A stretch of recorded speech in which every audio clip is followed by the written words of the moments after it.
Dua. Buatan niki, buatan berat yang kedua. Yang ringan. Hari-hari ini lagi viral berita seorang Gus.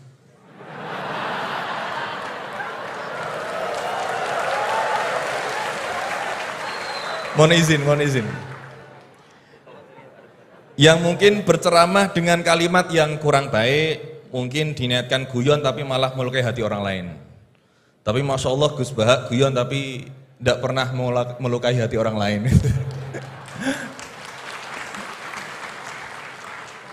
Nah pertanyaan saya Gus, ngapunten, karena ini pasti ke Gus Baha, tidak mungkin ke Gus Quraisy Shihab, tidak mungkin. Karena pasti Gus Baha.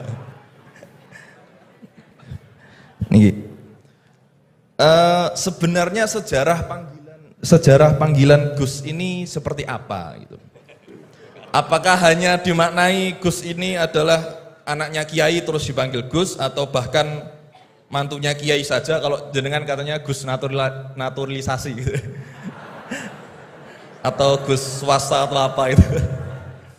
Atau bahkan bukan siapa-siapa kemudian bisa dipanggil Gus. Sehingga misalkan kita sekarang bisa ini berlomba-lomba menjadi Gus bareng-bareng. Jadi pokoknya lomba-lomba. Nah, dan apakah ini hanya di Jawa saja? Karena di Madura juga kami sering mendengar ada panggilan Lora. Lah ini sejarahnya sebenarnya apa gitu loh. Apakah juga kalau sudah menjadi kiai tidak bisa menjadi Gus lagi? Atau kalau sudah menjadi Gus tidak bisa naik menjadi kiai? Gitu ya. Itu pertanyaan yang kedua saya. Dan nyuwun sewu, di zaman Rasulullah itu apakah putranya Rasulullah juga dipanggil Gus? Kan juga tidak kan.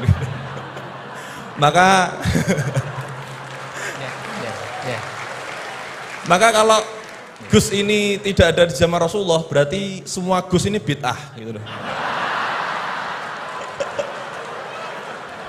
Karena Gus tidak ada di zaman Rasulullah.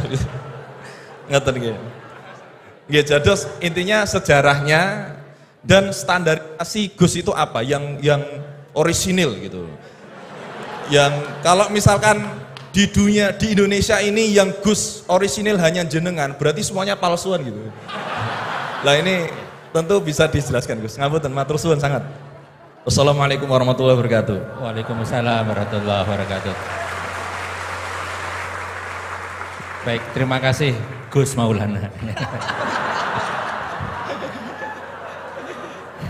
Selanjutnya saya mungkin yang laki dulu ya, laki-laki nanti baru pindah ke sini. Silakan yang pojok ya.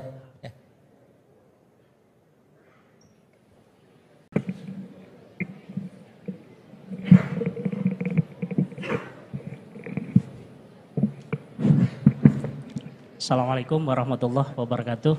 Waalaikumsalam warahmatullahi. Terima kasih Pak Rektor atas kesempatannya. Yang saya hormati Gus Baha, Prof. Quraisy. Saya Jamaluddin Ghafur dari Fakultas Hukum UII. Ingin bertanya ke Prof. Quraisy dan Gus Baha. Saya sering mendengar salah satu isi pengajian dari Gus Baha itu bahwa fatwa dalam hukum sosial itu tidak pernah jelas begitu. Artinya ulama pasti akan berbeda gitu ya.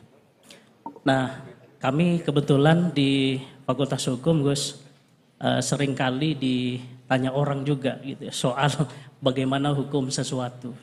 Dan dalam konteks hukum memang teorinya dan pendapatnya juga beragam gitu ya. Nah, kadangkala permintaan pendapat itu tidak hanya sekedar untuk diskusi, tapi bahkan sampai menentukan nasib orang gitu. Ini dihukum atau tidak. Nah, sehingga mohon penjelasan dari Gus Baha dan Prof. Quraisy kira-kira bagaimana panduan dalam Islam di tengah keragaman pendapat fatwa itu dalam kita memberikan pendapat atau keterangan-keterangan tentang hukum-hukum tertentu yang memang secara ilmu itu sangat beragam. Terima kasih. Assalamualaikum warahmatullahi wabarakatuh. Waalaikumsalam warahmatullahi wabarakatuh.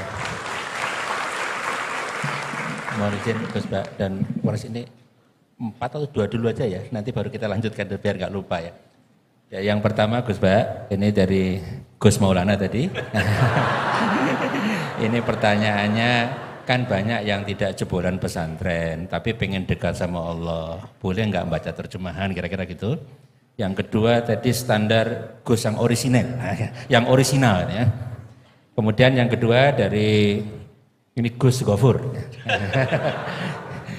Ini dosen dari Eva, ini untuk Prof. Quraisy dan Gus Baha. Ini panduan untuk memberikan pendapat hukum, kira-kira gitu kan. Karena ada dosen hukum yang saksi ahli, ada yang ahli menjadi saksi. Jadi bedanya.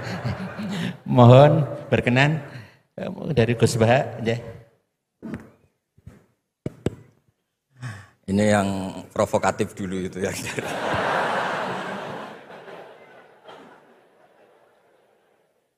Semoga diampuni oleh Allah Ta'ala.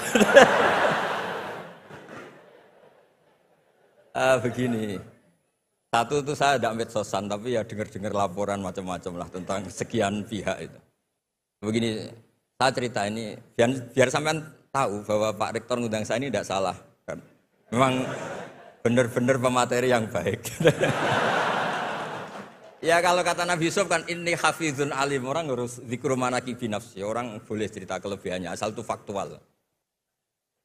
Begini, suatu saat, ini cerita di kitab Ikhya, suatu saat Nabi Musa itu sholat istisqa, itu doa apa saja itu sudah dipakai, nggak mandi itu. Nabi Musa nggak mandi, tetap nggak mandi.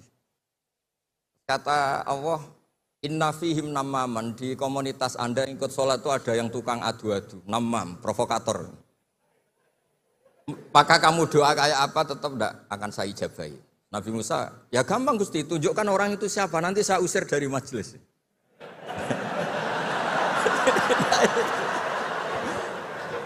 Jawabnya Allah itu lucu. Saya ini orang yang mengharamkan namam, mengharamkan namimah. Kalau saya menunjuk orang itu berarti saya juga namam. Intinya itu Allah terus mengabaikan sekian peristiwa namam. Jadi kalau pertanyaan provokatif terus kayak gitu itu mesti diabaikan oleh Allah Ta'ala. Karena nanti repot itu. Repot. Memang saya termasuk Gus yang asli itu jelas kalau itu.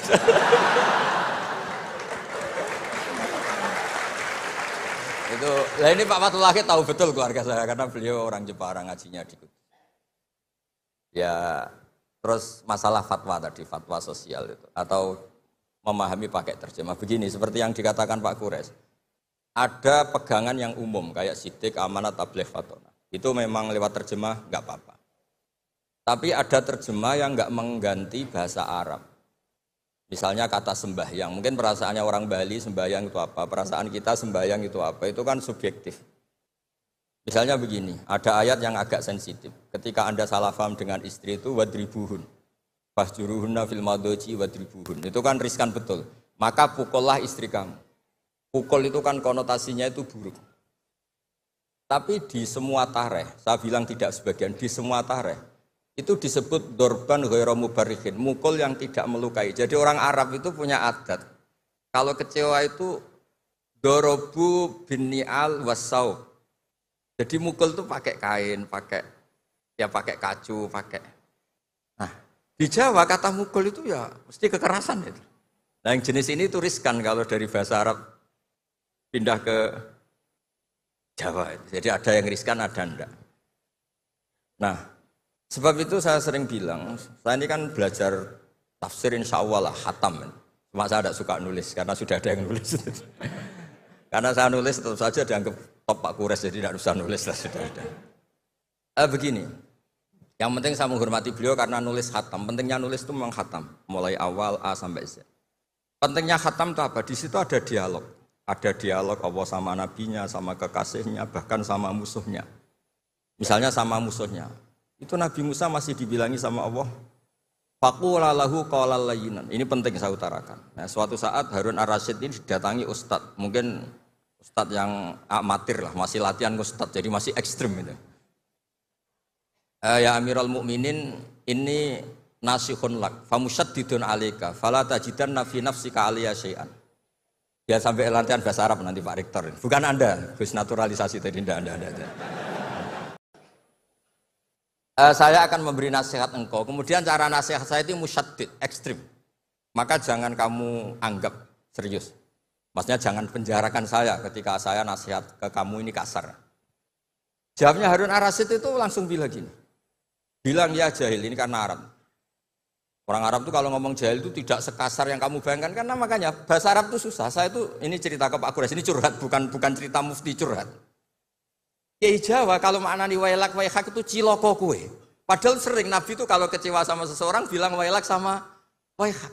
Akhirnya santri tanya, lo katanya Nabi itu halus sopan santun kok ngendikan wailak waihak yang artinya itu celaka kamu. Ada orang tanya Nabi dan orang itu tidak paham-paham. Nabi ngendikan apa? Sakilat ka umuk. Cek siale mbokmu dah anak kue. Diterangkan enggak paham. Tapi sarah-sarah kayak kitab Irsyadus Sari itu bilang gini. Kalimatu tarohumin wa talatufin. Ini kalimat yang orang Arab tuh merasa dekat sehingga bilang wailak waihak. Tapi Kiai Jawa tetap saja maknani ciloko. Masalahnya di konteks itu yang dawuh itu Kanjeng. Nah, saya ngendikan ini orang Solo ini kan gak apa-apa. Kayak bakat gitu aja terus orang gitu. Nah, yang seperti ini nggak bisa dipindah ke terjemah. Dan itu saya teliti dari sekian tradisi. Ya tadi kayak wadribuhun. Makanya terus ulama nyusuli dorban ghairu mubarrihin. Mukul tapi tidak melukai. Karena orang Arab itu biasa kecewa mukul pakai peci. Tapi kalau orang Jawa nggak bayang mukul. Kedua misalnya contoh mahar. Orang Arab kalau masih mahar itu banyak. Karena jumlah mahar banyak, kemudian setelah suami istri hubungan intim, setelah dicerai itu kadang kepikiran ngambil, karena maharnya misalnya Alphard, 1 miliar, gedung. Sehingga harus ada pelarangan mengambil ulang mahar. Wa in aradtum istibdala zawji makana zawji wa ataitum ihdahunna qintaran fala ta'khudhu minhu syai'a. Atakhudunahu buhtana wa itsmam mubina. Terus wa kaifa ta'khuduna? Mahar yang sudah kamu kasihkan jangan kamu tarik lagi. Wong kamu sudah hubungan suami istri kok maharnya ditarik lagi. Jangan. Kenapa ada kata jangan ambil lagi? Karena maharnya itu Alphard, gedung, uang 1 miliar. Dulu Pak Rektor ketika nikah itu seperangkat alat sholat, gak dilarang juga gak akan diambil itu. Artinya gini, gak mungkin andikan Quran turun di Indonesia ada kata fala ta'khudhu minhu syai'a. 100.000 seperangkat alat. Saya jadi kiai itu sampai bosan karena tiap nikahkan tuh maharnya seperangkat alat sholat. Itu kalau sudah nikah 10 tahun bentuknya sudah kayak apa ya? Itu nggak usah Allah repot-repot bilang jangan ambil lagi, jangan ambil lagi. Nah, itu kondisi yang antara kita dan tradisi Arab itu beda. Dan saya belajar tafsir sampai segitunya, makanya nggak salah lah kalau saya diundang itu nggak salah. Maksud saya yang naturalisasi tadi ya nggak usah diundang gitu maksudnya. Kalau nggak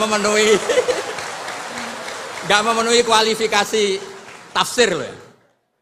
Ya karena kalau nggak memenuhi kualifikasi apa tafsir. Tapi jangan terus ngundang saya terus, nggak mau juga saya.